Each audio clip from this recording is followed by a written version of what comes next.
Combattants de l'indépendance, aujourd'hui victorieux, je vous salue au nom du gouvernement congolais. À vous tous, mes amis, qui avez lutté sans relâche à nos côtés, nous avons connu les ironies, les insultes, les coups que nous devions subir au matin, midi et soir, parce que nous étions des nègres. Nous avons connu que la loi n'était jamais la même, selon qu'il s'agissait d'un blanc ou d'un noir.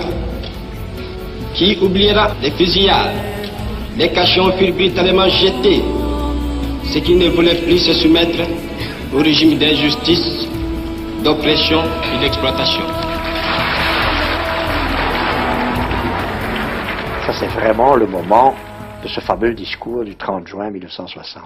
Beaucoup de gens alors ont dit il a signé son arrêt de mort avec ce discours, puisque le gouvernement belge alors, qui ne voulait pas de lui, pas seulement à cause du discours du 30 juin, mais parce qu'il était Patrice Lumumba et que ça ne coïncidait pas avec l'espérance des Belges, ni avec celle des Américains, ni avec celle, enfin, de beaucoup de gens du monde des affaires.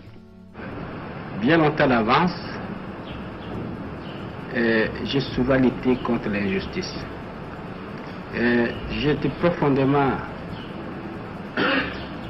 éduqué dans la doctrine, pour ainsi dire, vraiment chrétienne. J'avais ce sentiment et mon père, ma mère m'ont toujours dit il ne faut pas être méchant, il faut être bon envers les gens, même quand on vous a frappé, il ne faut pas répondre.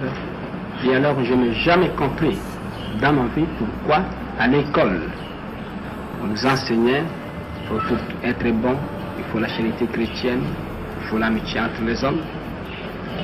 Comment on peut concilier l'instruction que les Européens nous donnaient à l'école, les principes de civilisation et de morale, avec les actes que ces Européens commettaient vis-à-vis des populations noires.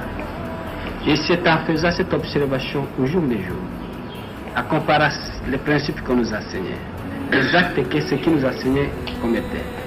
Et alors, je voyais chaque fois la contradiction. C'est alors que j'ai commencé à prendre de plus en plus conscience, n'est-ce pas, que alors j'ai commencé, n'est-ce pas, à étudier les révolutions à travers l'humanité, très souvent la révolution française, les causes qui ont été à la base de cette révolution. Pourquoi ces gens se sont révoltés, pourquoi ils ont lutté pour la liberté.